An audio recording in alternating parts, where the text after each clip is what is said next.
A huge sigh of relief has blown through market commentary, which is normal at times like these. But has anything actually changed after this week? One place to find that answer, it's doing something it has only done 3 times before in 35 years. And those 3 times are some of the worst cases, I'm sad to say. It's also backed up by the most critical financial market in the entire system. That one is also in very rare company, the same kind of company you'd rather not be anywhere near. But much of the mainstream, of course, just focuses on stocks. If stocks are rebounding, then all is well. Last week, share prices were down and everyone's hair was on fire. This week, shares are up from the bottom, and suddenly the sun is shining on the economy and the birds are chirping, nothing to see here. And you have to keep in mind, however, share prices are terrible indicators for what's about to hit Main Street. If you go back and look through the history, the major stock indexes are at or near record highs either just before or even after a recession starts. Like the Fed, equities tend to be reactive to circumstances rather than actually leading indicators. They can also be highly sensitive to ultra short run herd instincts too, going in both ways. That's why it makes more sense to look at longer run signals that are instead only partly influenced by what's unfolding right now. It's a mix of what's happening today and how markets, these other markets, are pricing what that means for beyond tomorrow or next month. Since Monday, stocks have come back and the entire mainstream mood has brightened. No surprise there. But did anything actually change this week where it really matters? According to these other indicators, hell no. In fact, the one just did something we've only seen 3 times in 35 years. And as I said, those are not 3 good cases. We have to keep in mind that stocks are not cycle indicators. They're not really good macroeconomic indicators at any point, but certainly not in these cyclical situations.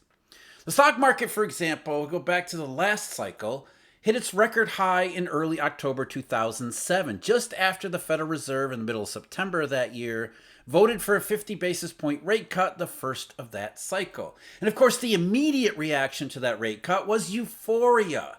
Everybody said the Federal Reserve was on the scene with its heavy dose of stimulus and everything was going to be fine from there.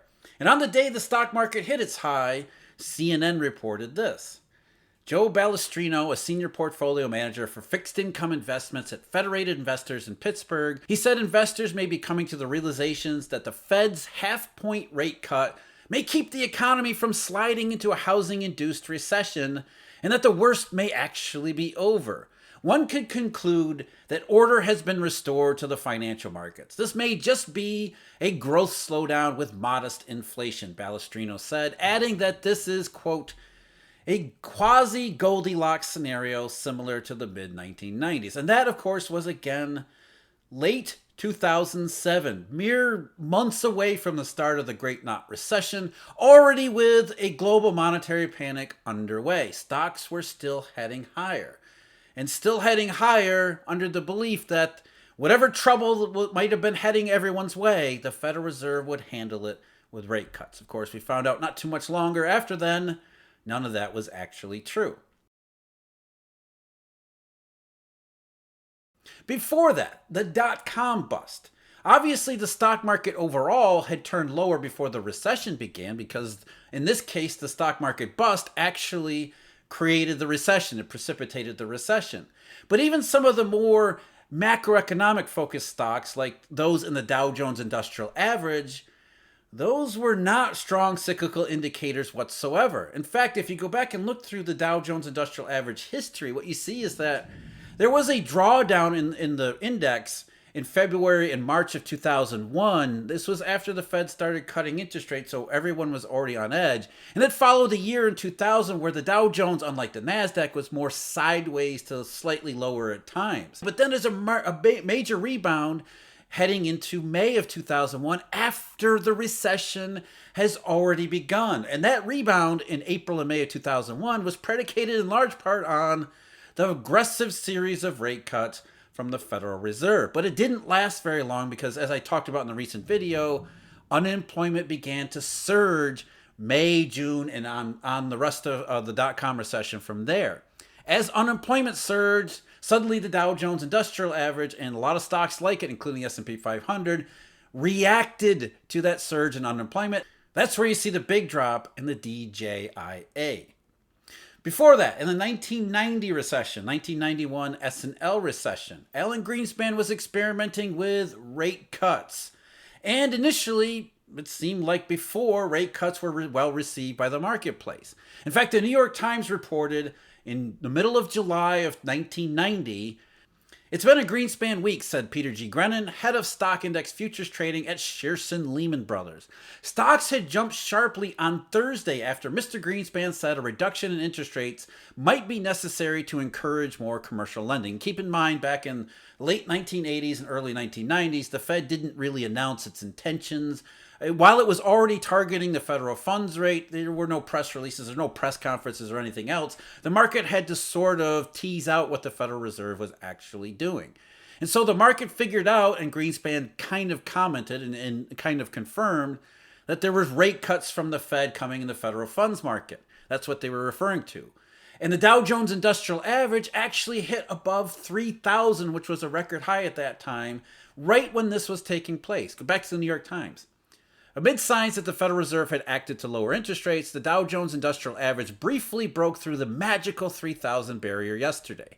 The easing of credit, which lower rates are not easing, which was signaled on Thursday by Alan Greenspan, chairman of the Federal Reserve, heartened investors, at least for the very short run. By 1:30 p.m. yesterday, the Dow Jones rose to a record 3,223, but it quickly sank as many investors turned skittish. And why did they turn skittish?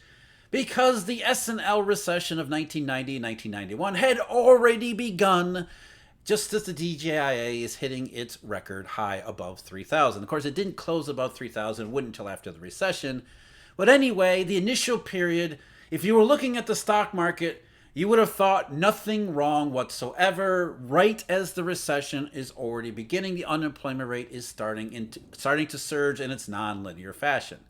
Before that, let's go back to 1981, what had been the worst recession in the post-war era up until that point. Actually, it would continue to be the worst recession all the way until 2007, 2008.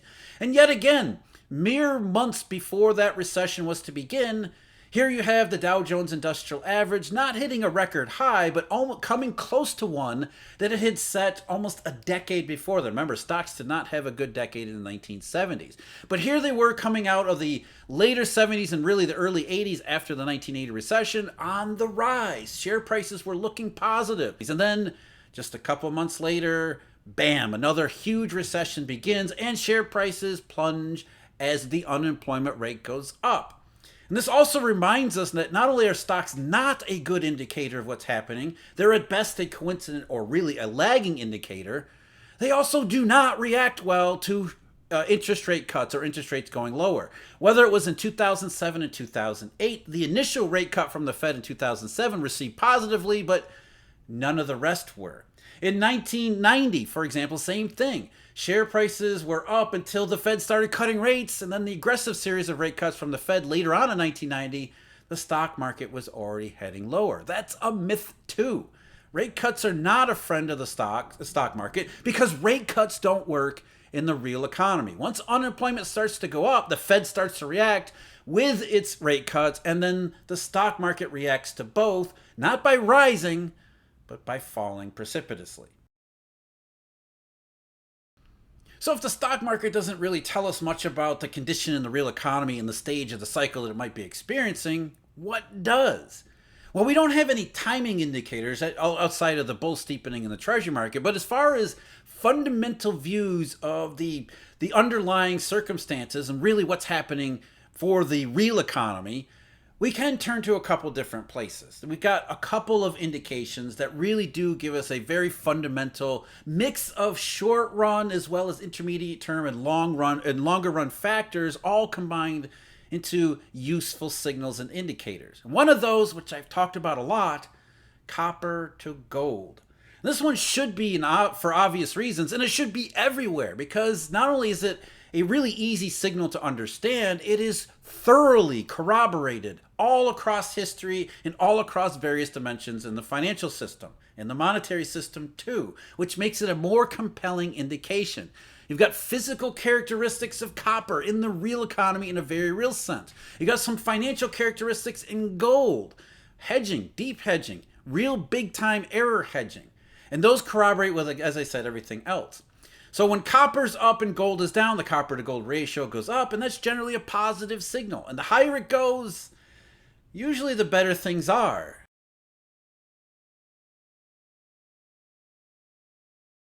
On the other side, when the economy's looking weak, copper goes down. Gold goes up as a hedge, not against inflation, but against the problems that are associated with deflationary circumstances and even recession. So more hedging, lower prices for copper. The copper to gold ratio goes way down. And when it goes way down, there's really nothing good happening. As of this week, on Thursday, the copper to gold ratio hit its lowest price, its lowest ratio, its lowest value since some of the darkest days in economic history, or at least over the last 35 years.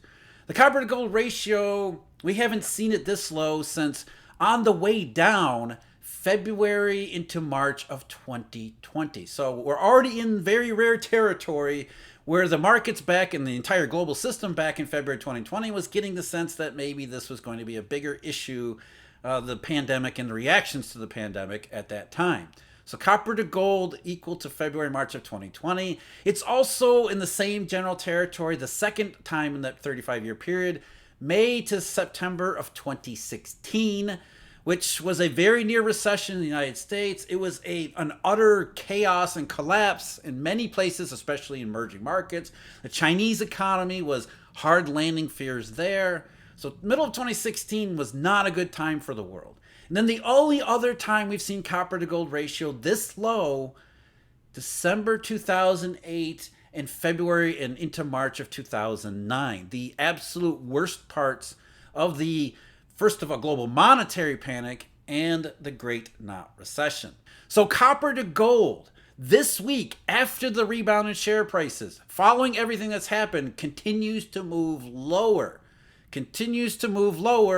To the same types of comparisons, which are not good. Now, copper to gold corresponds very strongly with interest rate swaps and especially interest rate swap spreads. And interest rate swaps are one of the most critical markets on the entire planet. It's the swap curve in many ways is even more critical and even more important than the Treasury yield curve. It is deeply fundamental. It's big, it's huge, it's liquid. The most sophisticated market players transact there. And it tells us something about the most important characteristics of the entire system. The circumstances today, as well as what today might do for tomorrow and beyond. And as I've talked about recently with interest rate swap spreads continue to sink. In fact, like copper to gold, swap spreads have not improved this week at all. In fact, the 30-year spread has actually gotten worse. The 30-year swap spread, that hit a record low for at least its SOFR incarnation back on July 25th, just before all of this happened. Keep in mind, this is just before the big volatility in the stock market. Then during the chaos, it was slightly higher, which is not unusual for interest rate swaps. But then afterward, the 30-year swap spread was about minus 81.1 basis points, just up a basis point and a fraction from that record low on July 25th. And then by Wednesday, it had hit a new record low, even lower than the one from July 25th at 82.9 basis points, which again is a record low for its SOFR version. And 82.9 basis points, that compares like copper to gold with only a handful of circumstances throughout history. That's March of 2020, March to December of 2016, August of 2011 during Eurodollar number 2, very close to another bank panic at that particular moment in time. And then, of course, November 2008, the first time the US dollar system we saw a negative swap spread. And it wasn't just a 30-year maturity either. The 10-year swap spread hit its own record low for SOFR on July 31st, the day before all the major problems and liquidation started. And then it only backed off a couple basis points after that. And as of Wednesday and Thursday, it's really less than a basis point off of that record low rate. And even the 5-year swap spread maturity, that has performed similarly. It was down big on July 31st and really hasn't changed all that much this week. Still looking at a disinflationary recession type of scenario, which of course is exactly what we're talking about. Copper to gold, as well as interest rate swaps, the bull steepening on the curve, all these financial indications, what they're saying is downside of the supply shock reaching its final, maybe even inevitable conclusion, which is not reignited inflation, nor was it some kind of reflationary rebound. It was always going to be recession, and thoroughly disinflationary recession. The question we have is whether or not that turns into something worse than that. But being compared like copper to gold is, or interest rate swap spreads, with some of the worst circumstances of the past, since the Great Depression, really, if we're talking about 2008, 2009, doesn't necessarily mean that's what the markets are pricing. What the copper to gold ratio suggests, as well as interest rate swap spreads, is simply that there is a very limited upside from here. Forget about the Goldilocks scenario. That's been priced out entirely. But there's very limited paths for us to go forward where we don't enter some kind of recession or similar to that. Some general contraction where unemployment is going to rise in a painful fashion. So it's not the end of the world, but it does narrow down the possibilities to only some of the more uncomfortable cases, as well as rising probabilities of some of those worst cases. And while the worst cases may not be the base case right now, we can't preclude them. We can't dismiss them. We do have to take them seriously. That's what the swap market is saying. And it was saying that before we got to all of this financial volatility, and it's saying it a little bit even more strenuously afterward this week.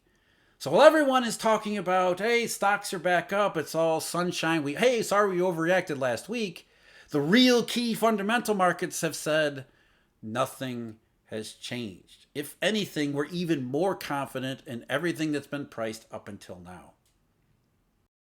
I went over the history, I went over the fundamentals, the correlations, the very compelling correlations of copper to gold in the video linked below. As always, thank you very much for joining me. Huge thank you, Eurodollar University members and Eurodollar University subscribers. And until next time, take care.